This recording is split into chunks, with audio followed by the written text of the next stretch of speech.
For everyone here, we're going to wait a couple more minutes to let more people show up.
Hey, Orlando, Yes, which screener is the audience seeing? the the introduction and then the webinar series on the right because it says first Okay, intro. so they're getting the presenter view. Okay. Yep,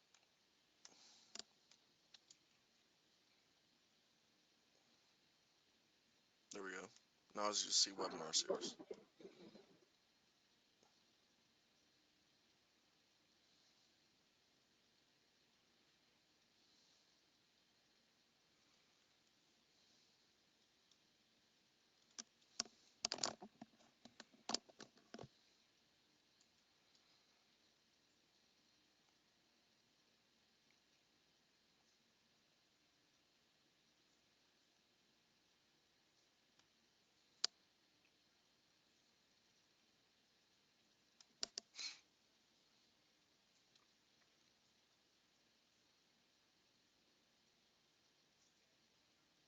There we go.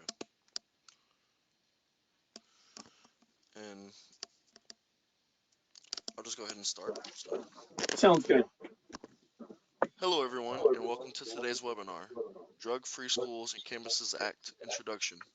My name is Orlando Cooper, one of the graduate assistants at HEC, and I'll be your moderator. I'm assisting Madison, the Assistant Director for the Illinois Higher Education Center for Alcohol, Other Drug, and Violence Prevention, and we are very excited to be hosting today's event. Before I hand over the microphone, I have a few housekeeping items to cover about today's webinar and the GoToWebinar platform. For those of you new to using GoToWebinar, you will see the control panel on the right of your screen. This is where you will find the question box that you can type and submit to at the end of the presentation. All attendees will be muted for today's program, but that doesn't mean you still can't participate.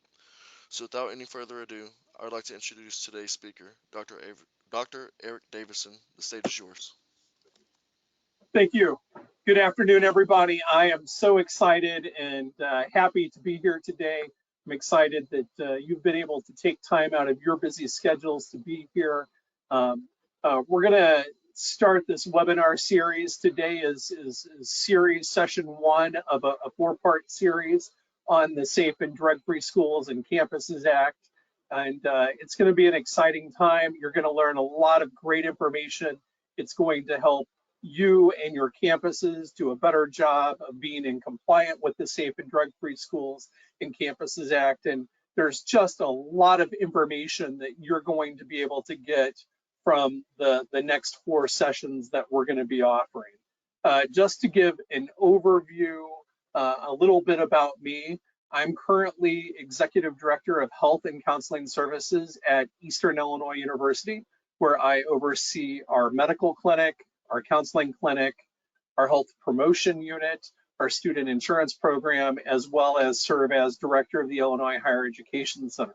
I've been at Eastern for what seems like forever, since I was a kid. I've got over 32 years at the institution, including my undergraduate work, and have been a professional here now full-time for over 28 years. For the last 24 to 26 years, I've had my hands in our Safe and Drug-Free Schools and Campuses Act compliance. I initially came on as a graduate assistant overseeing a lot of our substance abuse prevention programming. And then during the second year of my graduate assistant, I ended up inheriting our biennial review process, and was really involved in that process and oversaw that process really up until about 7 years ago when I assumed some additional responsibilities in the institution, and was able to delegate that to an individual that now reports to me. About 13 years ago, I acquired directorship of IHEC, and then really became able to have the opportunity to do a lot more training, a lot more education, a lot more professional development on the Safe and Drug-Free Schools and Campuses Act. I know several of you in the audience today have had opportunities to see me at national conferences, at regional conferences, as well as other webinars. I've just been very blessed and very fortunate to have a lot of opportunities to share my knowledge and my wealth and my experience regarding this act with our colleagues across the country. So hopefully you'll find this a valuable experience, a valuable opportunity, and again, really get a lot out of today and in the coming sessions. Just to give an overview of the series today is really just an introduction to the Act. We'll talk a little bit about the history of the Act. We'll talk about the main requirements of the Act, and we'll also talk a little bit about compliance and monitoring. Our next session was originally scheduled for Wednesday, May 11th. I unfortunately have had a scheduling conflict come up, so we are actually going to move that back a week, and we're going to be offering that second session on Wednesday, May 18th. During that particular session, we will be focusing our time and our efforts on the Drug and Alcohol Prevention Program Notice. And that's a part of the mandate that requires a notice that goes out to students, staff, and faculty every year, and everybody should get that once. And we'll talk a little bit about that today. Session 3 will be held on Wednesday, May 25th. And we will look at the comprehensive program and what that means, and get some ideas of what that is intended to be, because that's one area of the Act where there's not a lot of black and white clear guidance. And for the last session on Wednesday, June 8th, we will talk about the biennial review process. You'll have to forgive me, I made an error. I put 1:30 p.m. CDT. These webinar series, as you've seen today, will actually begin at 2. We will do our best to wrap them up about 3, but sometimes, depending upon audience participation, dialogue, questions, those types of things, it may go on a little bit longer than that. We are recording these sessions, so if for some reason you have to skedaddle early, or if something comes up and you're not able to attend one of the series, we should be able to provide you with a recording. If there are others on your campus that are not able to attend or participate, you should be able to get those recordings to them as well. So hopefully we'll be able to spread the information not only to those of you that are with us today, but others on your campus that may find value in the information being presented. So again, today we've got several learning objectives, and one is to talk a little bit about the history.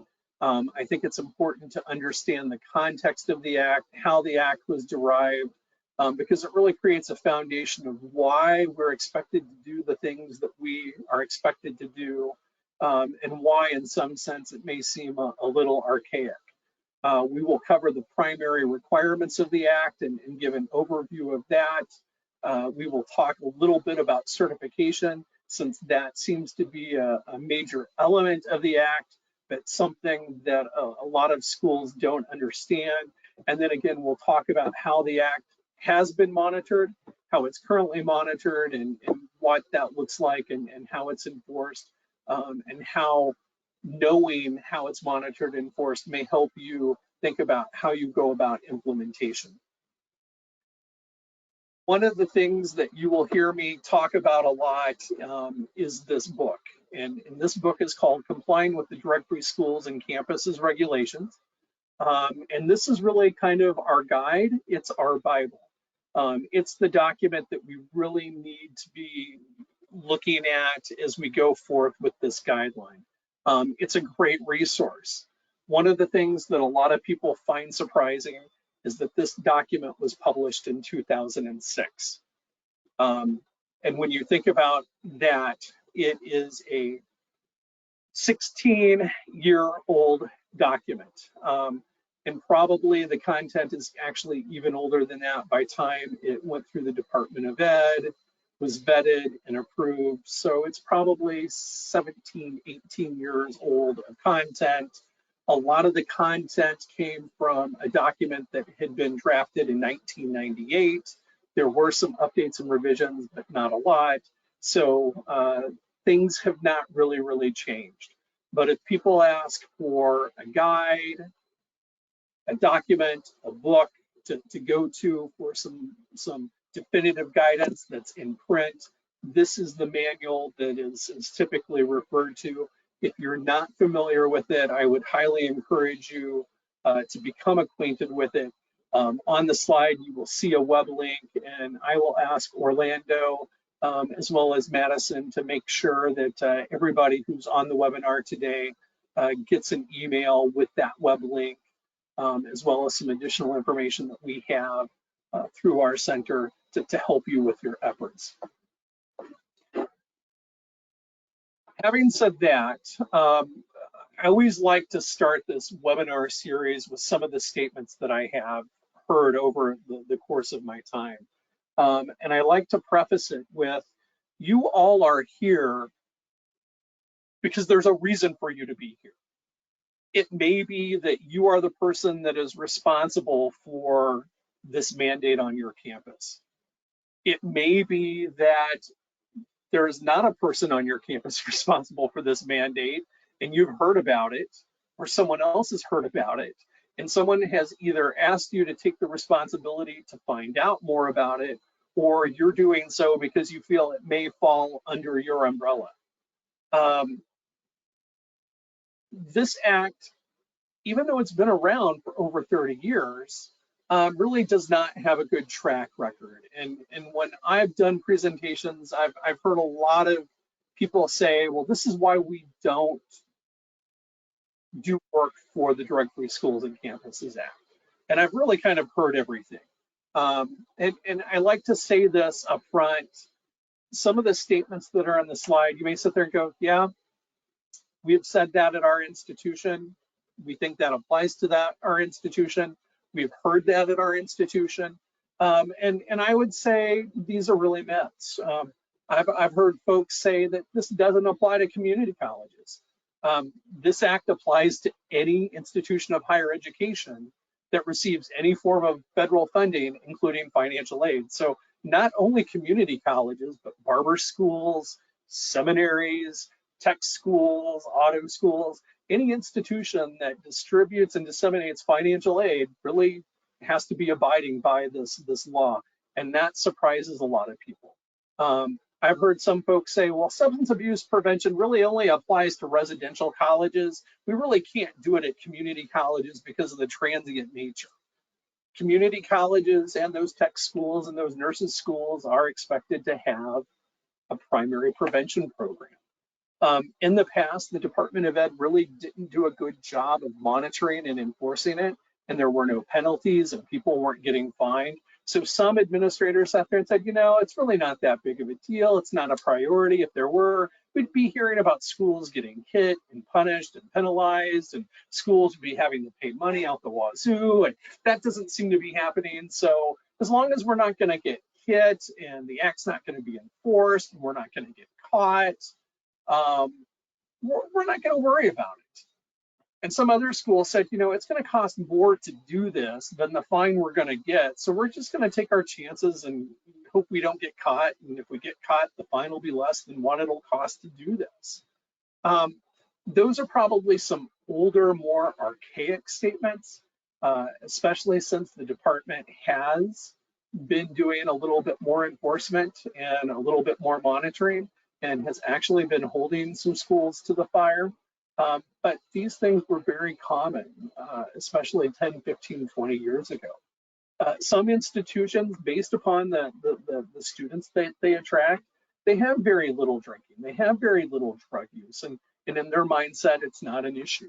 I've spoken with a lot of religious institutions that will sit there and say, well, our students don't drink because we make them sign a contract that says that they don't drink. We're a religious institution. Um, Chances are there is alcohol use and possibly other drug use going on there. And even if there is such a policy that everybody writes a statement that says that they don't drink, that is a policy and that's part of a primary prevention program. And that is part of something that be considered an institution's drug-free school and campuses act compliance. Um, Others have sat there and said, well, we're a nursing school and we cover these issues in our coursework, and that's great. But covering things in coursework may or may not meet the requirements of the mandate. It may supplement, it may complement, but it may not meet the requirements. Other schools will sit there and say, we do clearing. I would caution you about saying we do clearing. The Department of Ed does not like it when people say we do clearing or we do drug-free schools and campuses act. But I would also say clearing is very similar to drug-free schools and campuses, but they really are two very different and distinct pieces of legislation and mandates. There is some overlap. They're both intended to be safety, making our students healthy, making them better, helping them graduate on time and being academically successful. But they really do have different components, and the mechanisms for those components really are different. And then also, there's kind of this passing the buck. I'm sure somebody else is doing it. I'm sure other people are doing it. Someone else is responsible. I can tell you I've worked with institutions where the buck was passed. And the school got in trouble and the school got fined because they thought everybody else was doing it, and ended up nobody was doing it. So I'm glad you're here today. I hope that none of these statements apply to you or your institutions. And what I would say is if they do, you're in the right place at the right time, and you can move forward and you can start making some effective change. One other thing that I would say is for all of us in the room, we are all at a different place on the continuum. Some of you may be very familiar with this act. Some of you may have great compliance, and this may be a refresher course, and you're just taking this course to make sure that you've got all the I's dotted and the T's crossed. That's awesome. That's fantastic. Others of you may sit there and go, I asked around and no one seems to know anything about this mandate. I asked around and no one seems to know where the biennial review report is. Eric, I don't think we've been doing this. I never remember getting a drug and alcohol prevention program notice. Or I think what is being distributed may not meet the requirements of the mandate. Or, I've been sent here because my vice president heard about this, or someone from someone that's now at my institution was somewhere else and they came and they started asking around, and we don't have anything like this. I would say wherever you and your institution are, that's where you're at. You may be able to backtrack a little bit and clean up some things from the past to help you be in better compliance if you've not done anything. But what's really important is starting where you're at and using this as a facilitative process to improve where you are and where you're going. So given that introduction, I want to jump in and talk about historical events. When we think about the Drug-Free Schools and Campuses Act, there is a large history of substance use events and initiatives that have laid a foundation and really shaped where we are today. We know from Michael Stephen Hevel's dissertation in 2011 that college students and alcohol have been an issue for centuries, and that there has actually, been issues and problems and attentions to this issue as early as 1820. And we know that going back as far as the Revolution, that there were issues at that time. When we look at our nation's history, we know that Prohibition was a big event. We know that the focus on marijuana in the 30s continues to impact and shape how we do our business today. And we know that World War II and the GI Bill majorly transformed higher education. And once those GIs came back and higher education was transformed in the 50s, our world of higher education was a much, much different place. We started seeing the specialization of student affairs and student services, and seeing that kind of separating from the academic realm, and kind of seeing a realm where we focused on academics and learning, and a realm focused on growth and development. We had in loco parentis in the 50s and 60s, and then when we think about civil rights and how that impacted our students and their requests and needs for being more independent, having more rights, the transition from academic services to social services, just a major transition. And then in the 70s, the world of substance use treatment, the world of substance use prevention at a national level really opens up when Nixon takes the presidency. He initiates the war on drugs. He initiates the Controlled Substances Act, which again today really leads and guides a lot of our efforts as recipients of Title IV financial aid and federal funds when it comes to the Drug-Free Schools Act and our status on marijuana. We began seeing the foundation of prevention. We see the drinking age, we see policies, we see Bacchus, which was the first collegiate peer education initiative in the 70s. The National Institute on Alcoholism and Alcohol Abuse start focusing on college drinking and looking at resources. And then some would sit there and say that the culture of college alcohol use really turned a corner when the movie Animal House was released in the late 70s. And that set the stage for how Hollywood portrayed colleges in the movies in the 80s and 90s and even up until today. And all of these things begin to create this momentum and to create this foundation leading into the 80s that really sets the stage for the Drug-Free Schools and Campuses Act. And before I set the next slide, I would just ask you to take a few seconds of pause and think about the 80s. And think about 80s culture, whether it be movies, whether it be TV, music, merchandise, toys, and think about what you know and what you perceive about that era. And then think about what you know about 1980s prevention and substance use. Because what we see in the early to mid 80s creates the foundation for this act that we now live by today.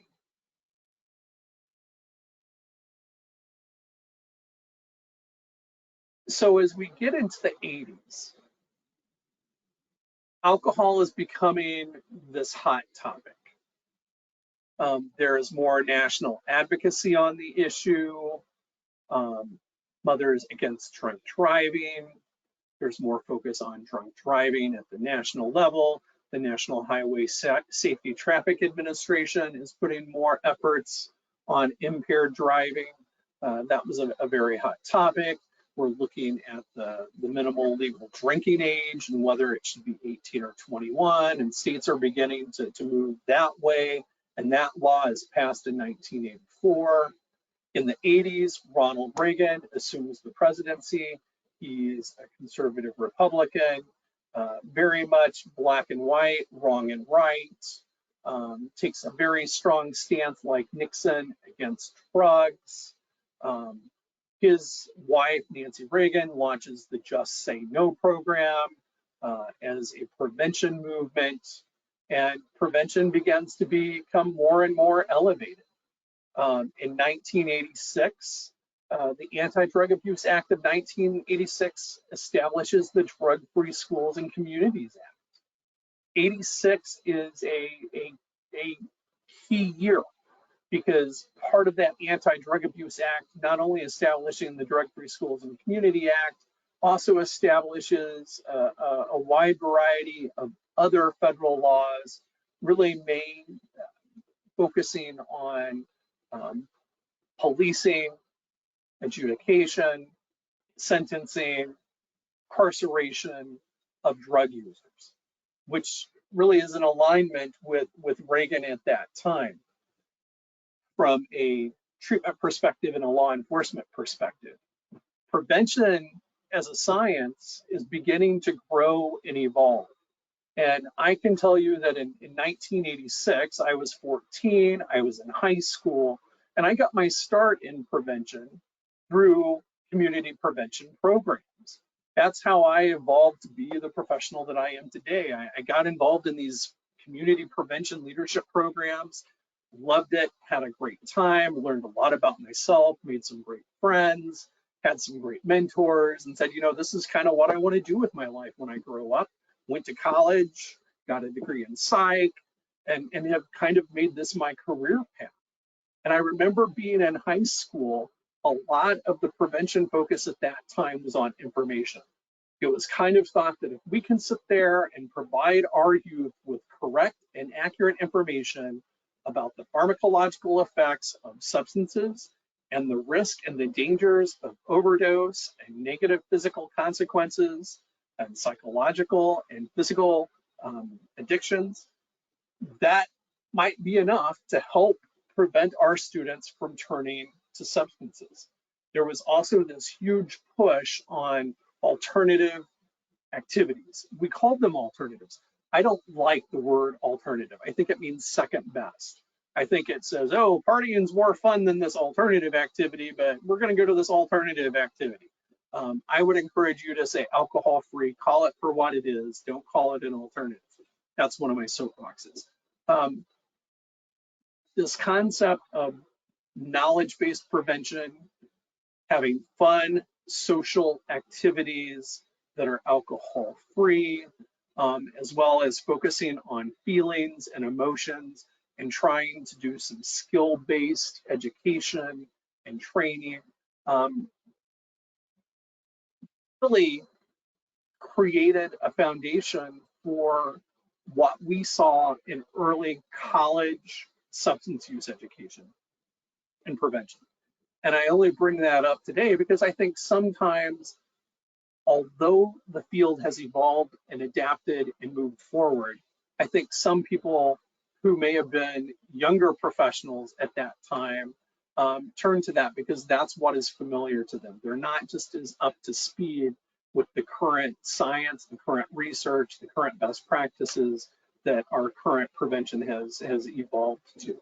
And when we talk about the mandates, you will see these themes and these influences on the mandate and the requirements that we're to abide by today. As we continued in the late 80s, again, more and more focus on college substance use, particularly college drinking. In 87, the Network Addressing Collegiate Alcohol and Other Drugs was established. That was a networking organization created by the Department of Ed, which unfortunately is no longer in existence. It's very sad because they did some really, really great work, especially foundational work.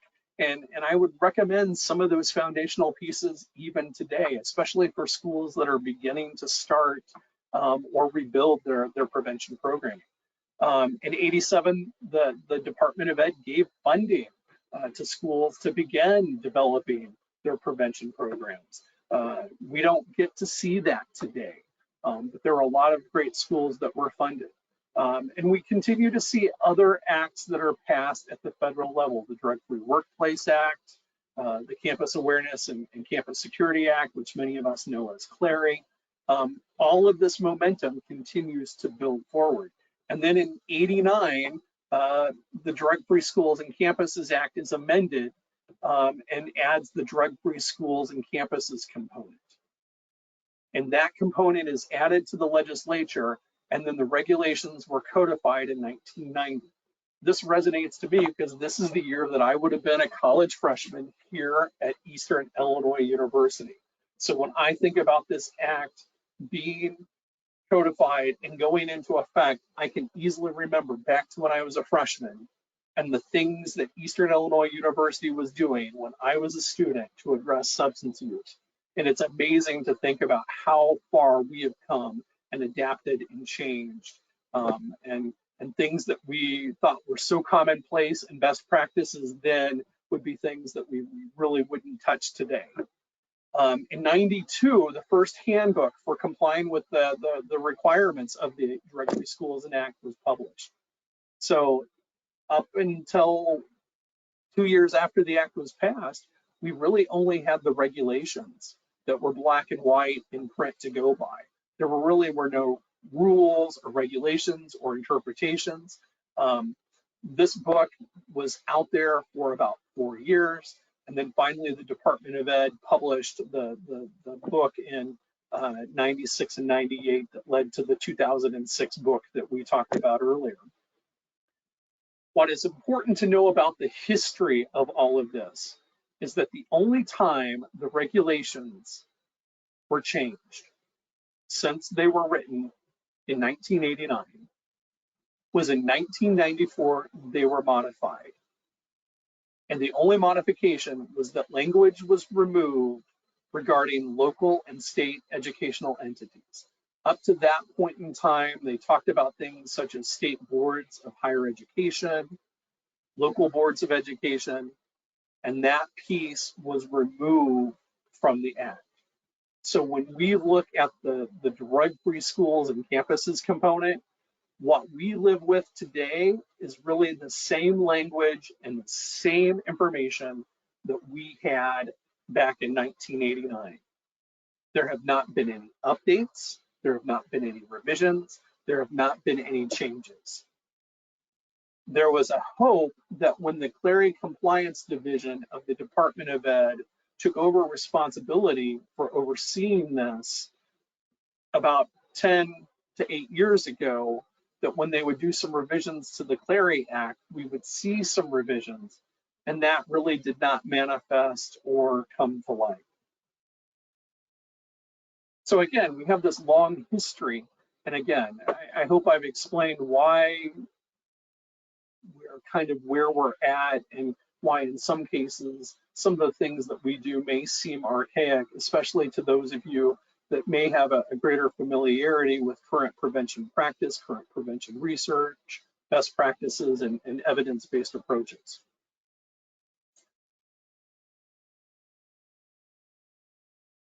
During the first 20 years of this act, the department did not do a good job of monitoring and enforcing the regulations. And a lot of people really just kind of put it to the side. And when I do these presentations and trainings, I like to honor Christine Guest.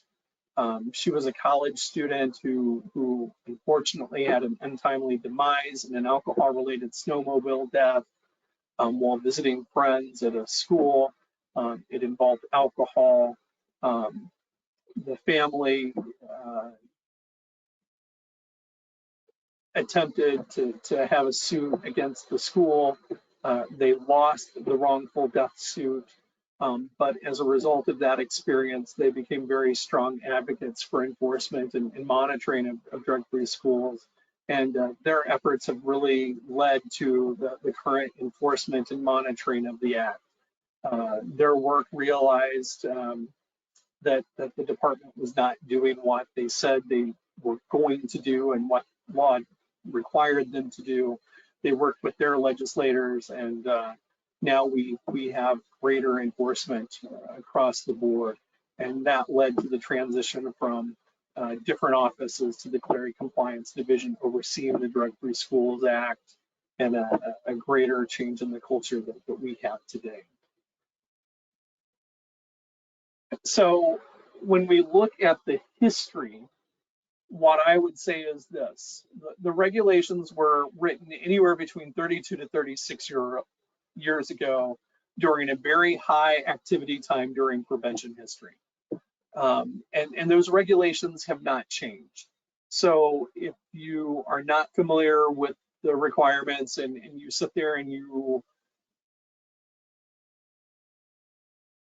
go through the overview today and you come back for the more in-depth overviews of the other components and you're like, some of this seems a little outdated, or the way that they have prescribed it seems archaic. Part of it is that the regulations have not changed. When we look at the historical context and you look at drug-free schools and you look at the approach that the feds take with drug-free schools compared to, say, the Clery Act, you'll see some of the differences. And part of that is with the drug-free schools, there's a lot of ambiguity, but a lot of room for institutions to decide how to implement drug-free schools. Because at the time, the legislature liked giving power to the local level. As Clery has evolved, just to give a contrast, they've become more specific with Clery and kind of removed the power at the local level and said, we're going to tell you what to do and how to do it. Because the regulations for drug-free schools have not been changed or altered, there's still a lot of that freedom to decide how you're going to do this. As I said earlier, a strong informational, educational approach, and the biggest piece of evidence of that is the policy notice that we're all required to distribute. And when we get to that session and we talk about it, it is a lengthy notice. It has a lot of components that need to be met. It can be a very lengthy document. A lot of times people will say, no one reads this. Why do we have to spend so much time and energy doing it? It's a piece of the requirement, and thinking back to what we were doing in the 80s in terms of prevention gives a better understanding of the foundation and the importance of the piece, particularly in that time frame. Programming approach, it's not defined or articulated. Again, doing a comparison and contrast with Clery and the Violence Against Women Act. If you look at those two acts, they tell us, we should be doing social norms, we should be doing bystander intervention to address sexual violence. For this particular act for drug-free schools, it doesn't really define or articulate specific programs or interventions that institutions of higher education should be implementing. It's implied that we should be doing evidence-based, evidence approaches, but it doesn't designate or specify anything specific. But there is a strong programming approach. As we see with the drug-free schools, there's a strong policy approach, a strong focus on policy, a strong focus on enforcement, a strong focus on consistent adjudication and sanctioning. And again, that ties back to what we saw in the late 80s going on at the federal level with federal drug laws. And that ties into the enforcement approach. So as we think about these key points of history, I always like to bring up that there is the letter of the law and the spirit of the law. The letter of the law is what is written in the regulations and the text that is really solid. What do the words say? And again, it makes it difficult because these regulations have not been updated since 1989, possibly as early as 1986 when legislation was being initially written. And what I would encourage everyone to realize and to think about, especially for those of you that may be administrators and not practitioners, is that we've learned a lot about effective prevention in higher education over the last 30 years. And that for this act, there really is an expectation that our efforts evolve and align with best practices, research, evidence, and that we are doing our best at our institutions to evolve our programs to align and mirror with the science.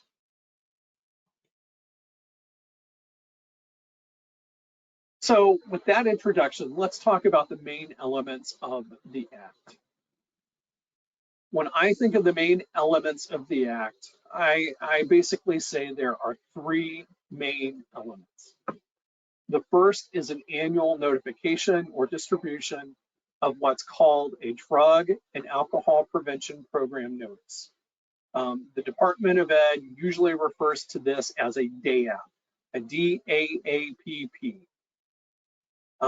Some people will refer to it as the annual notice, the annual notification. What I would say just briefly is that, again, this can be a very lengthy document. It has specific elements which need to go into it. It is something that has to go out annually. Everybody has to get it at least once. And we'll talk a little bit more about that in the next webinar session. The second element is development and implementation of a drug and alcohol prevention program to prevent the unlawful possession, use, and distribution of illicit drugs or alcohol by students and employees. So again, this is a primary prevention program. We know that care is a continuum. We know that there is awareness, health promotion, prevention, assessment, intervention, treatment, aftercare, recovery, and we know that there are a number of different models that talk about that continuum of care, that continuum of use. We want all of our colleges to have that continuum of use, and that is somewhat implied in the drug and alcohol prevention program notice. But it's real important to realize that for the purpose of this act, it really is a primary prevention act. And sometimes in higher ed, we blur the lines between prevention and treatment, especially when it comes to staffing and who we have staff our programs. The third element of this is to prepare a biennial review looking at two areas: the effectiveness of your campus's alcohol and other drug programs, and the consistency of policy enforcement. And again, these three make the triangle of your drug-free schools and campuses act.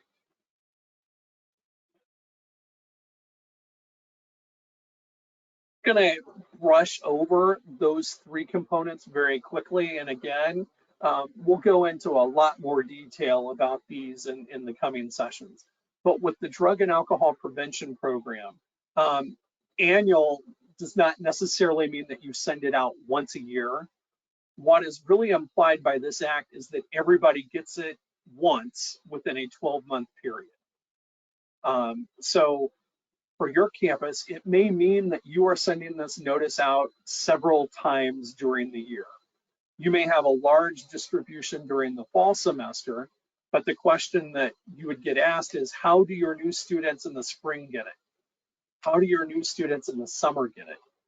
If you have new employees who join your institution, how do they get it if they join the institution after your main distribution in the fall? Everybody needs to get it at least once within the 12-month period. It's not that you just send it out once. For students, it goes to everybody who is receiving at least 1 or more hours for course credit work. Higher ed has evolved and every campus is different. So in the past, it would be, if you were getting course credit work for it, you would need to get this notice. Now, if you were taking a continuing ed class, you wouldn't have to get the notice. Everybody's campus is different. So one of the questions that I often get a lot of times is, well, we have dual credit high school students who are several hours away from our main campus, should they be getting the notice?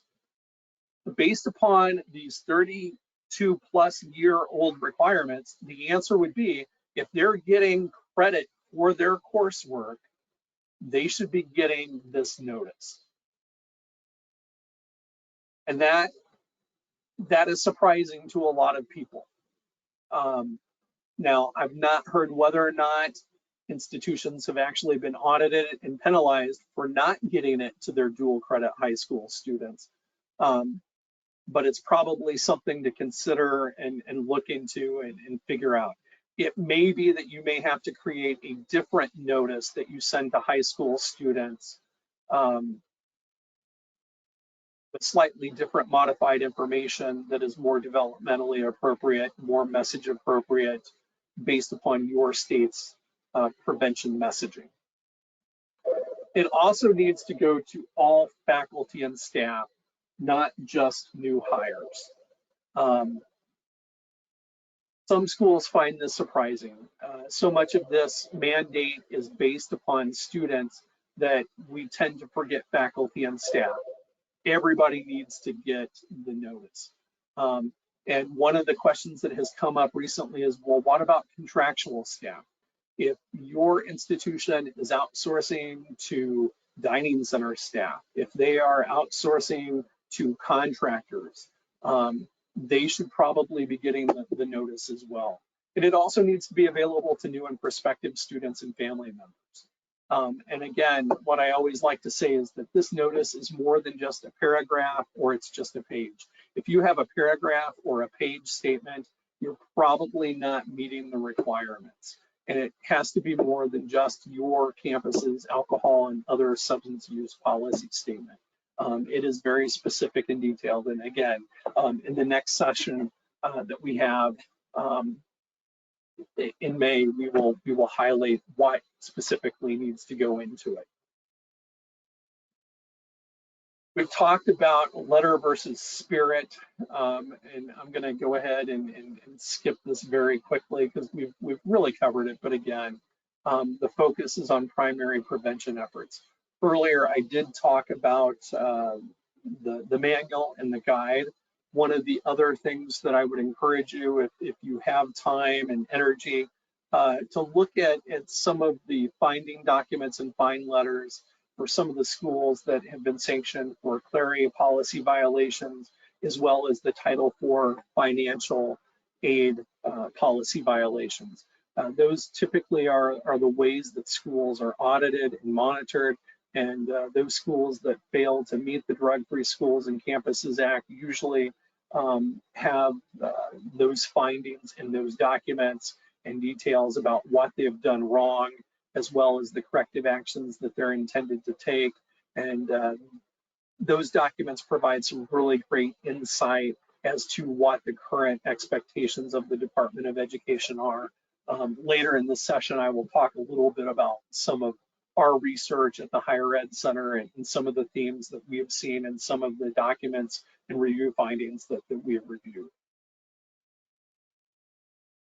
The second requirement is program. And again, as I said, it's very ambiguous, and this is where the spirit of the law really comes into play. There is not a prescription of what a comprehensive substance use program for a college campus really looks like based upon federal guidelines or rules.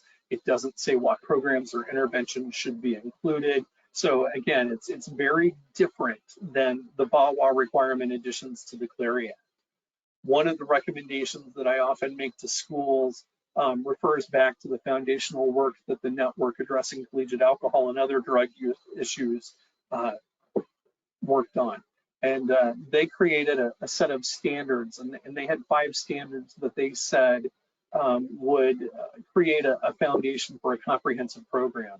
And that would consist of education and awareness. So that would be our typical education and awareness programs, our peer education programs, basics, those types of things, student assistance and support. That would be our counseling, our interventions, case management, behavioral assessment teams, policy monitoring, enforcement, and sanctioning.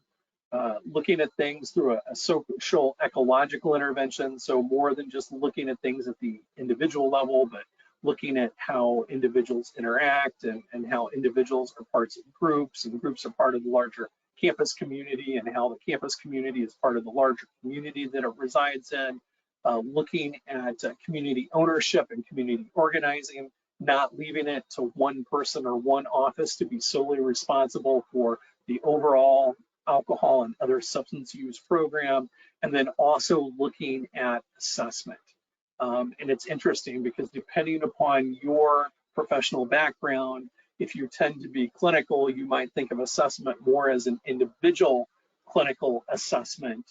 But really what they're talking about is more environmental assessment, more campus assessment, data collection, whether it be through surveys, whether it be through records, whether it be through treatment records, and that kind of assessment to really get a picture of what's going on your campus. I would say when we look at the spirit of the law, the expectation of today is that you're implementing programs and interventions based upon data that you collected. So it really goes to that assessment piece of that comprehensive program as promoted by the network. And I think if you were to be audited, part of what the auditors might ask is, have you collected data to show the need that your institution has? What data have you collected on your programs and interventions to show that they are effective and that they're working? And then if your programs and interventions and policies are not having an impact, they're not effective, what recommendations and action plans are your campus is your campus making and the departments on your campus making to try to improve interventions or adopt new interventions or policies to replace ineffective ones to improve the general substance use climate on your campus.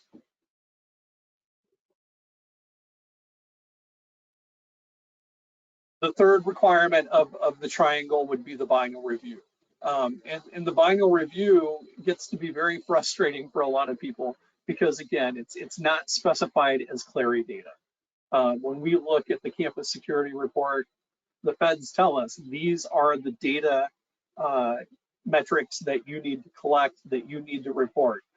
We really don't have a lot of that from the feds when it comes to the biennial review.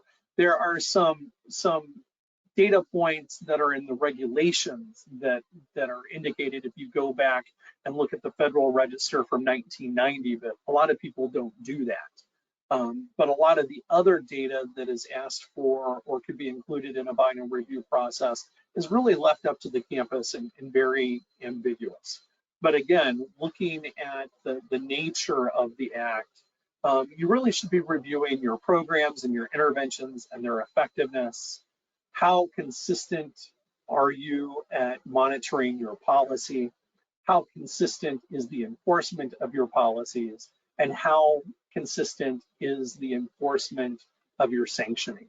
And just to throw this out there, and we'll talk about this more when we get to the session on the biennial review, but I've talked with individuals who have been audited, and they have said that when the Department of Ed comes in to audit, they have actually been asked to create things such as Excel sheets, indicate each student that has violated alcohol policy as a case, indicate if the student is a student athlete or a non-student athlete, and then kind of indicate the sanctions that the students have received as a result of underage drinking, for example.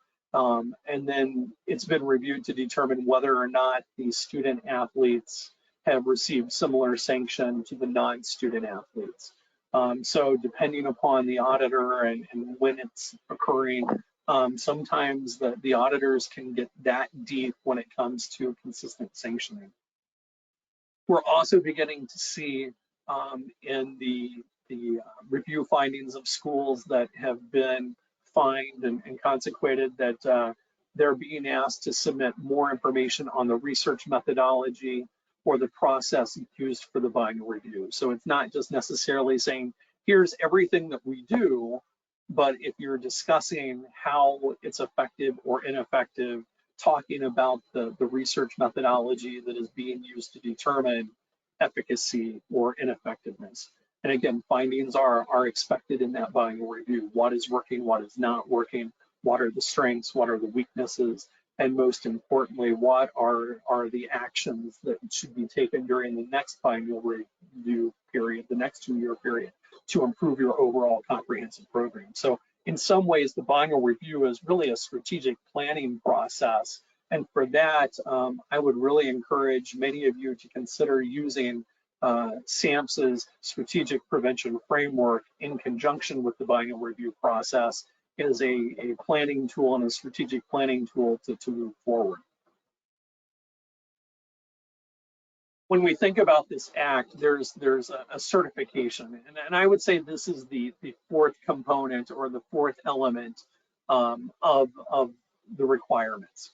And simply to recite it, it says, as a condition of receiving funds or any form of federal financial assistance under any federal program, your institution must certify that it has adopted and implemented a program to prevent the unlawful possession, use, or distribution of illicit drugs and alcohol by students and employees. Certification concerns us. Everybody gets worked up by it, but typically it's the hardest part to define because it is so different from the certification that, say, for example, the Clery Campus Security Act requires. So when we think about what certification means, we know that in order for our institutions to get federal funding and assistance, the institution has to certify compliance.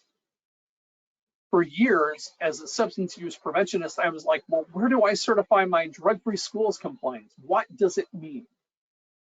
Finally, one day I learned that every time my Department of Financial Aid renews its Title IV agreement with the Department of Ed, within that contract, there is a series of certifications saying that as part of the agreement of getting and distributing financial aid, there are all these different mandates, including drug-free schools, including Clery, that the university agrees to abide by. And it's that agreement that basically, once it's signed, says that we will be doing all of this work. And it's for that reason that I recommend that if you're the person that's in charge of Drug-Free Schools and Campuses Act, and you are not with financial aid, you really need to make the financial aid director one of your new best friends.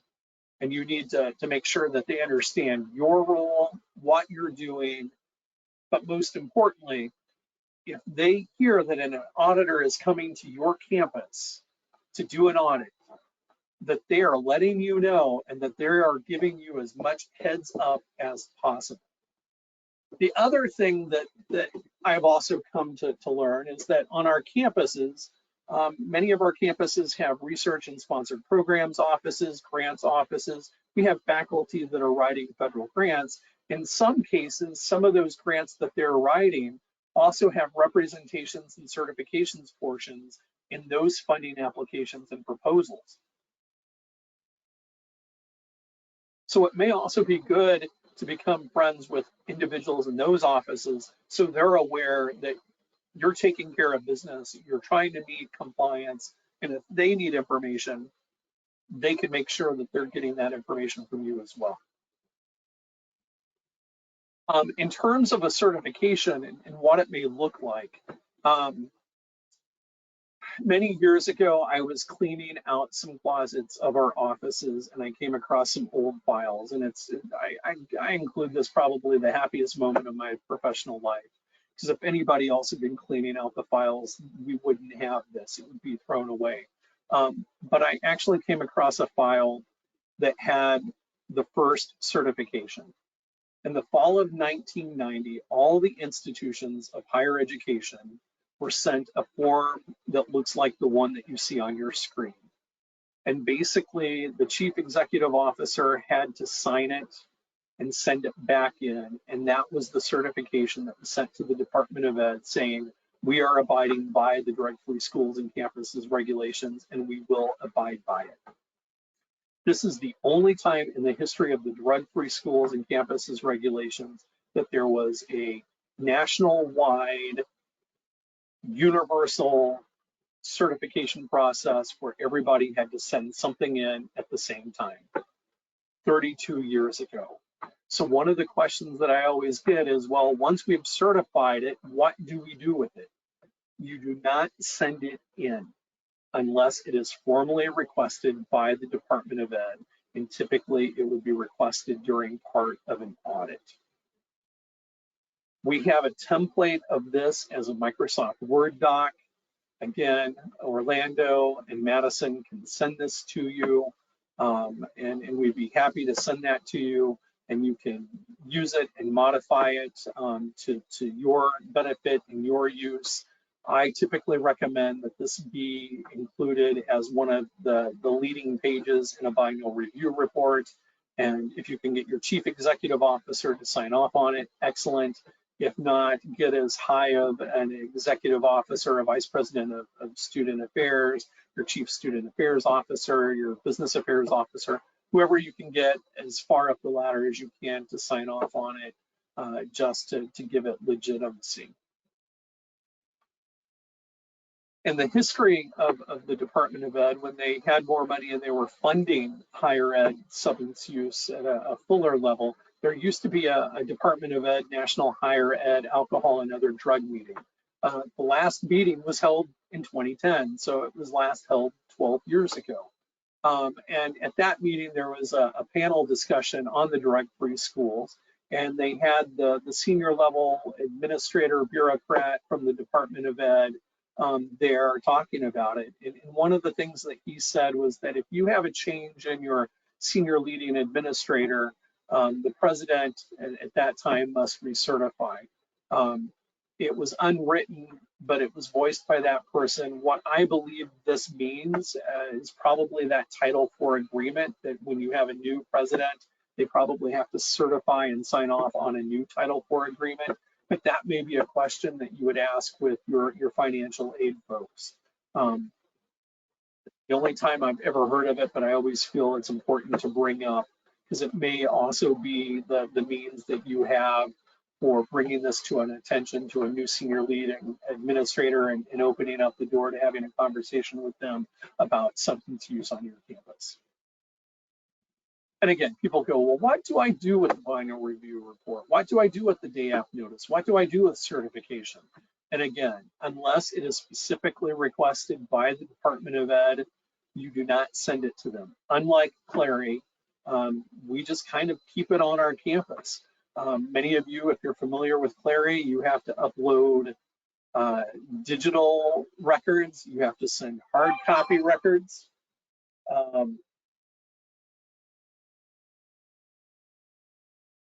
This point in time, unless they call and they request it specifically, you don't send it off to campus. But I do recommend that you send it to different places on campus. I would send a signed copy to your president, your senior level administrators, possibly to the offices of your other vice presidents. I would make sure that a copy gets to your financial aid director, to your grants office, and then anywhere anyone would think to go related to substance use, whether it's your health service, your counseling clinic, your disabilities office.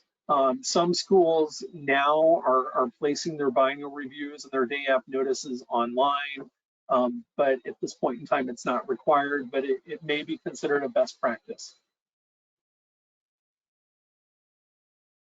Again, usually there's a variety of mechanisms. It may be audited for financial aid, for Clary, research grants. It'll vary from institution to institution and audit to audit. The key thing to remember is that your institution has to retain records related to drug-free schools for 3 years after the fiscal year in which the record was created. So being that we are now in fiscal year 22, you would have to create anything that was created this year through 23, 24, and 25. If you did a biennial review and completed it between July 1st and December of this year, 22, that would be fiscal year 23. So you would need to keep those records for fiscal year 24, 25, and 26. Some of you may not have this issue because your records retention may be longer than 3 years, and that's probably good. But things that you would want to keep would be your day app, your certification, if you have a biennial review report, as well as any other records or attachments that you might want to include with that biennial review. I will issue caution, and this is probably more hearsay. And some folks that I've talked to have seen this in some of the program review findings. Sometimes the department will come in for an audit and they will ask for records beyond the 3 years. And some schools have had them and given them and have had those records reviewed and evaluated. So I would encourage you to look at your records retention policies, and if they are greater than 3 years, make sure that you're in alignment with those, and talk to your legal counsel about records that may be beyond your actual record retention policies of your institution. With that, just quickly, I want to cover some compliance, and then we can open up for some questions. The times have changed. Initially, when this act was created, the biggest stick was that we're going to terminate all forms of financial assistance. So everybody thought that, oh, if a school gets hit, they're going to take away all the financial aid, and there's going to be corrective action, and that schools may have to require repayment of financial aid. That never happened.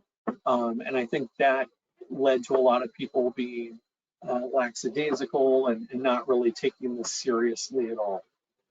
As we talked about with Christine Guest and her family, after her death, her parents became advocates. They started doing some investigations.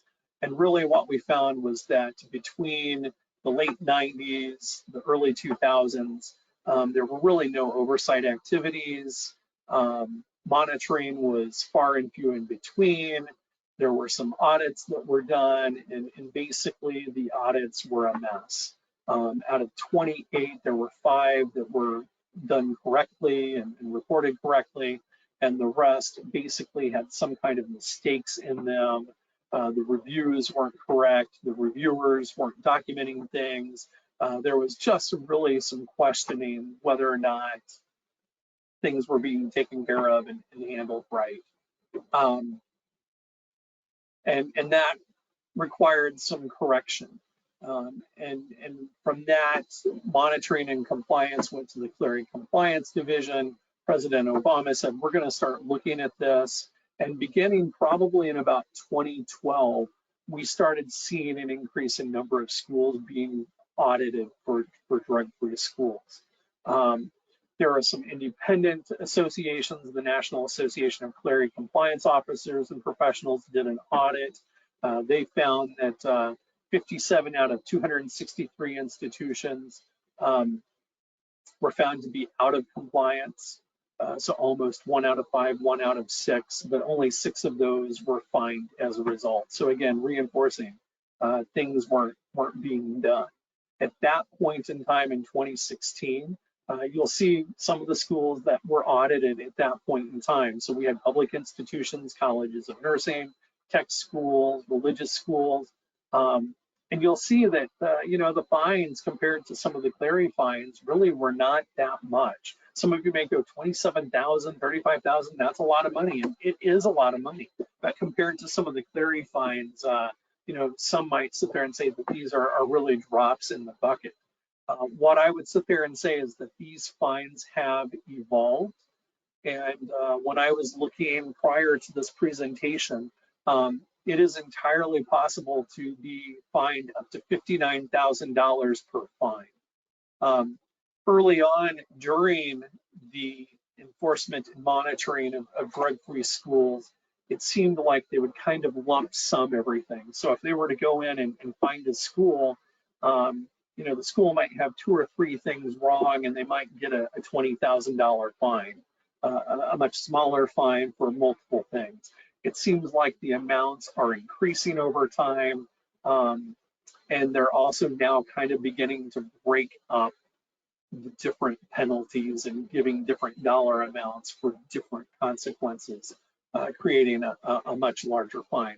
And I would say that 59,000 is not only for drug-free schools, but it's also for each independent Clery violation. So if they end up treating drug-free schools like they do Clery, if they walk in and someday say, well, you don't have your day app, you don't have a program, you don't have a biennial review, you haven't sent a day app to students, you haven't sent a day app to staff and faculty, and those are four penalties, and they hit you with 59,000 and multiply that by four, like they do with Clery, that could be a pretty expensive penalty.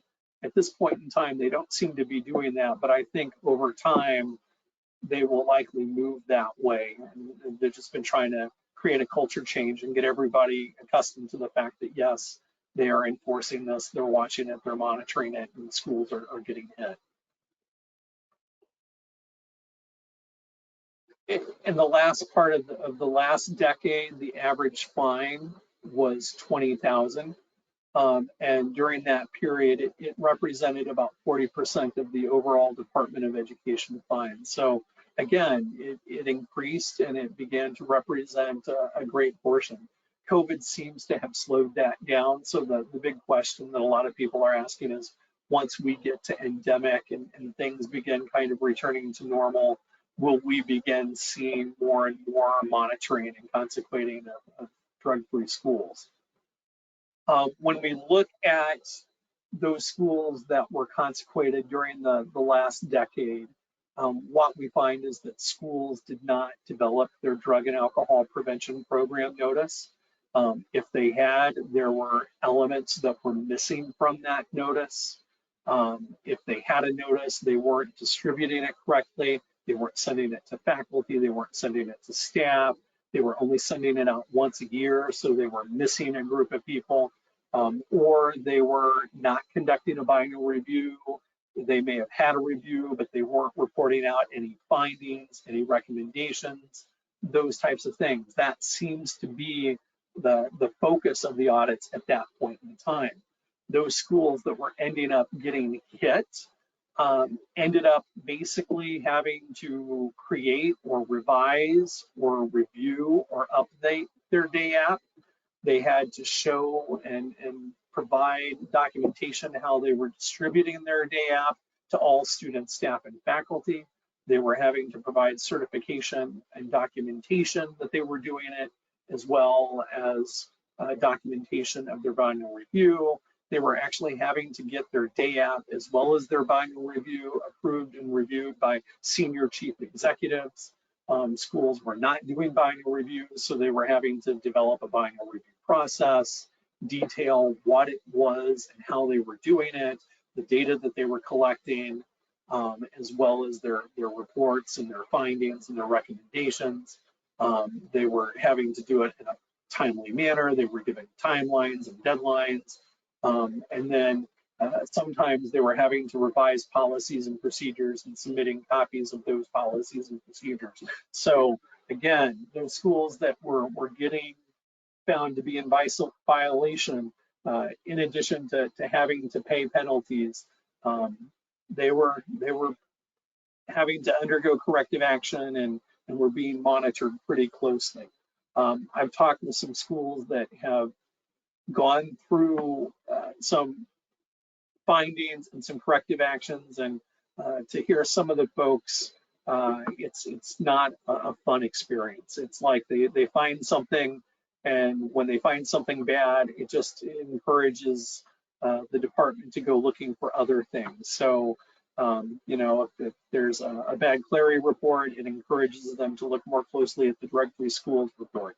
If there's something bad in the Department of Financial Aid, that kind of opens up the curtains. They start looking at other things more closely and start scrutinizing things. So it's important to think universally and systematically and really think that, that audit in the financial aid department may have nothing to do with me.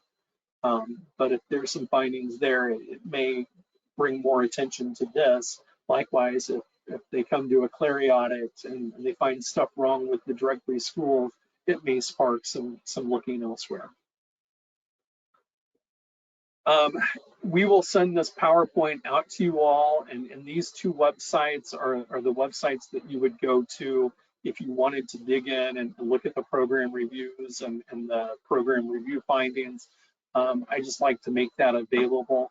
If anybody wants to talk about those, I'm more than happy to talk to people individually and how I've navigated these sites, but I won't bore you with that and going to those sites here and now. In terms of auditing, Jim Moore is the director of the Clary Compliance Division, and I've had a chance to hear him talk. And really, there's a variety of different ways that you could be audited, but the main two would be the full financial aid Title IV program review certification and the Clary compliance. Granted, someone could file a complaint against your institution with the department. There might be a media assessment. So I kind of envision this as a room with people sitting at Google, putting in weird words like alcohol poisoning, sexual assault, colleges, and if schools are popping up on the internet, then that might trigger enough interest for the department to go and do an audit. And they may just also randomly audit schools. So again, a wide variety of ways to be audited. But again, mostly the Title IV program review and Clary compliance are the main conduits for getting your drug-free schools audited. What seems to be happening now is kind of what we've talked about. Corrective actions are required. It may trigger other audits. There is increased fines and sanctioning. One thing that Jim talked about in the presentation that I heard him is that if you end up being in violation, your institution's name is given to your federal legislators. They're made aware of it. There is a possible suspension or limitation of Title IV funding, which would be your financial aid disbursement. And what he really talked about was the negative media attention. It really could be something that could be used to tarnish your institution's name. And then he also talked a lot about if you had current lawsuits or if you had future lawsuits that would relate to security, sexual violence, substance use, the lack of compliance could be used in court to demonstrate your campus's indifference to these issues. So he really kind of talked about, yeah, these other things may be bad, but think more broadly, more globally, and how this could really hinder and limit your institution further down the road if you're not doing the things that need to be done. When I've talked with others who have been audited, here are things that they've said. The auditors that come to campus mainly are lawyers or accountants. They're not health promotion, counseling, or student affairs folks. If they are experienced and have been on lots of campuses, they know more. If they're fairly new, they may not know a lot about our work, our substance abuse prevention work, and depending upon what they're doing and how deep they go, you may have to be doing a lot of education and advocacy. A lot of times when they come for a visit, they're looking at a lot of different areas. They don't have a lot of surface knowledge of the mandates. They're really kind of doing a surface collection and interview. They'll collect some things. They'll say, thank you. We'll let you know how you did. And they'll probably take materials and go somewhere and look more intently. And they may say, okay, everything's fine, good, great, and grand. Or they may contact you and say, we want to look deeper. So again, there's a broad spectrum of experiences that people have had.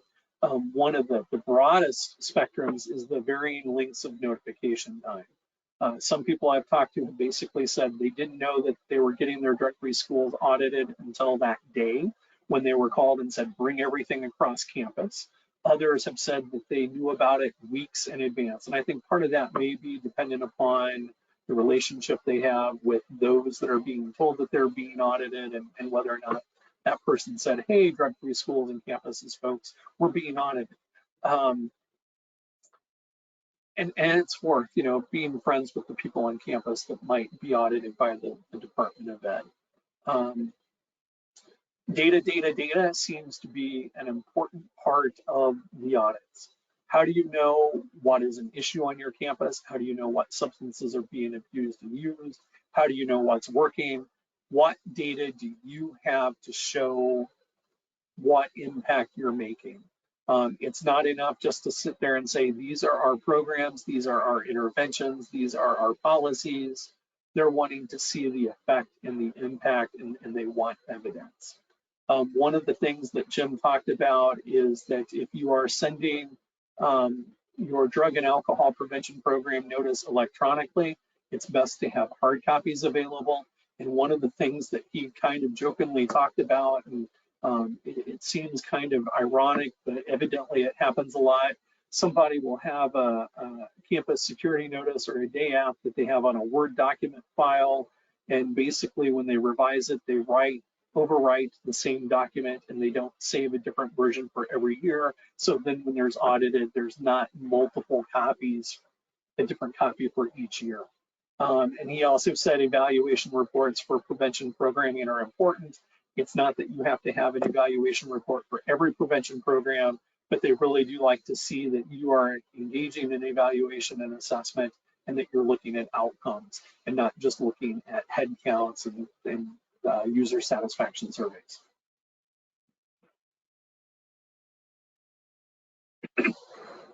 Again, we talked about the sanctioning against different demographics. They want to see it, and it sounds like they're calling out more specific groups. And this seems to be coming more from the West Coast. I haven't heard it much on the East Coast, but where is information for faculty and staff? But most importantly, how are faculty and staff involved in delivery of prevention programming? How are they involved in the biennial review process? How are faculty and staff involved? Those conversations came from a lot of the California system. So I don't know if that would be just based upon the California system, but I do hear that from folks on the West Coast more than I do on the East Coast. So that may be a question that you get. And the last question that I would say that comes up a lot is, who is ultimately responsible for ensuring that your institution is compliant with the drug-free schools? It's not in the regulations, it's not in the requirements, but the director of the Clery Compliance Division highly recommends that your campus create an official title for a drug-free schools and campuses act compliance coordinator. Whether it's an official duty as assigned, but really designate somebody specifically, whether it be a person or a position that has that responsibility, that title to oversee it, just as we do with the Clery compliance. So that way it doesn't fall in between the cracks when there are new people, transitions in staff, changes in offices, and those types of things. So this has kind of been an overview of the drug-free schools. We've talked about the history. We've talked about the spirit versus the letter. We've talked about the main components, and we've talked a little bit about enforcement and monitoring. So with that, I would love to take any questions that any of you have regarding this. I will let Orlando let us know how we're going to handle that. I don't know if he's going to open up the microphone to everybody, or if we're going to go ahead and have questions in the chat or in the question panel.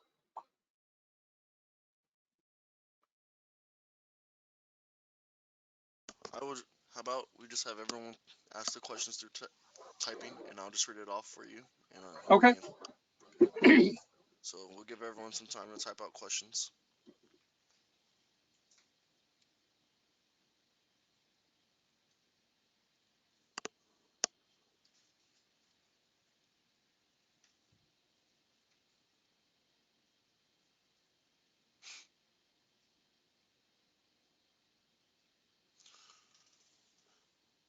how could we go about setting up a mock audit?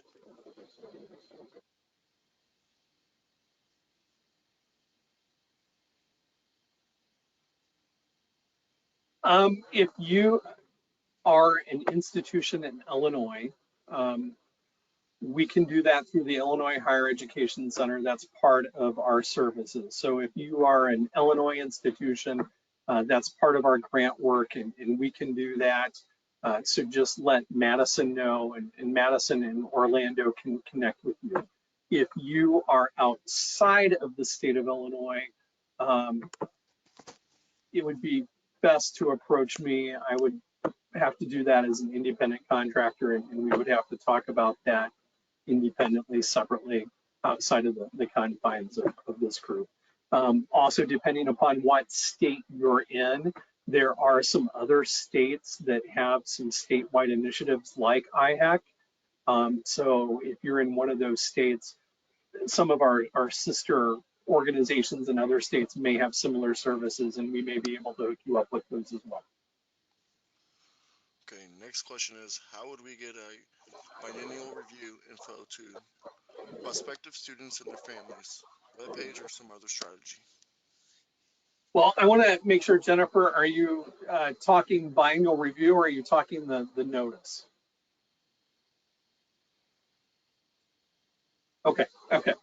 I wanted to make sure because they're two different things. There's a lot of different ways. So I would use multiple strategies. And I think part of it depends upon what kind of processes your new student and family programming office is utilizing. Um, on our campus, because of COVID, we're doing kind of a mix of different things. We're now moving back to in-person orientation. We're having Panther fairs where students have the opportunity to walk through and their families walk through, and we have our normal information tables. So we would print out copies and have them at the tables, and if anybody brings it up, we would be able to give them those copies. Um, our orientation office is also working on kind of developing a web-based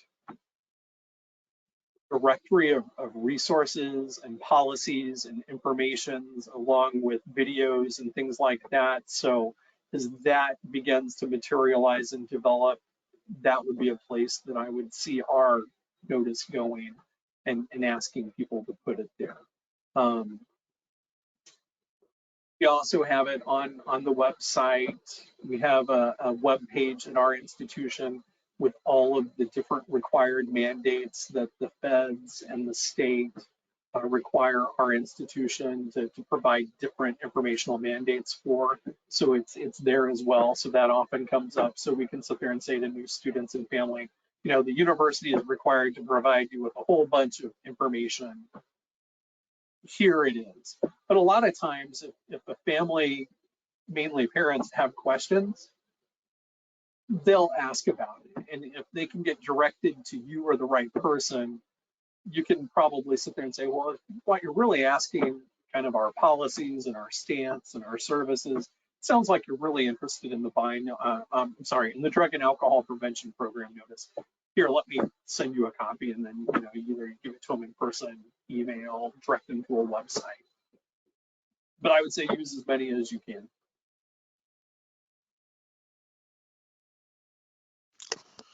Does the DAAPP have to be delivered to prospective students and families or just available? For example, do we need to document that we have delivered it in the same way that we do for current students, faculty, and staff? You're required that every student, staff, and faculty get it at least once a year. For prospective students, families, and really any member of the public, if they request it, you have to provide it. It's good practice to try to make it available and easily available, but at this point in time, you do not have to distribute it to everybody like you do with students, staff, and faculty. One thing that our institution does, and it's worked out really well for us, when we moved from hard copy to electronic, we have actually embedded it within our Panther portal system. It's where our students go to register for classes, to get their class schedules. We have a textbook rental system, so they go in to get uh, the listing of their textbooks. If they're student employees, that's where they go in to log their time. As a supervisor, I go in and approve my staff time.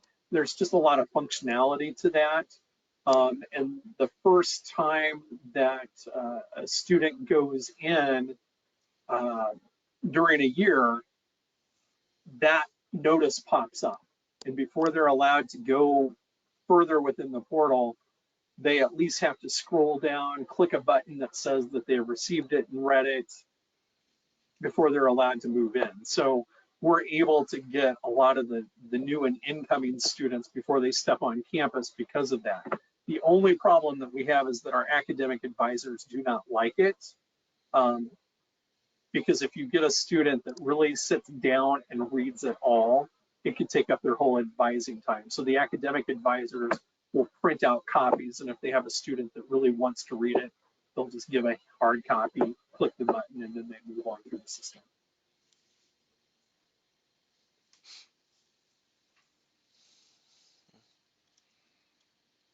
Any more questions?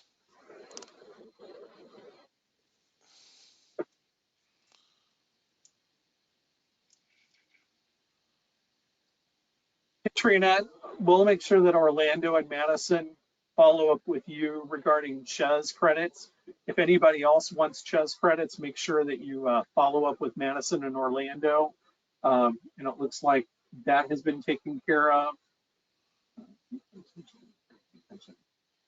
Records retention for Paula, 3 years, 3 fiscal years after the fiscal year that it was created. Uh, Audit, notice. And let me go ahead and give my email if it's up there. This is my email and my contact. So if anybody has any questions, please feel free to reach out at me. It's esdavidson@eiu.edu. And you can also reach out to Madison and Orlando, and they can get a hold of me as well.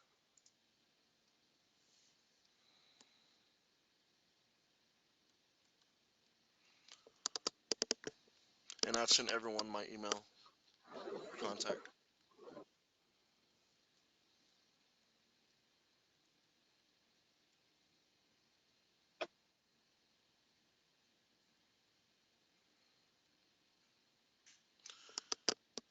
And for a quick announcement, usually we send our certificates out for those who attend in 7 to 10 business days. And then usually in the next few days, you will receive an email for an evaluation. And filling out those evaluations helps us out with planning future events. And we will include any additional information and files that Dr. Davidson would like to include in it. So expect that sometime soon. Okay. Thank you all. It's been a great time.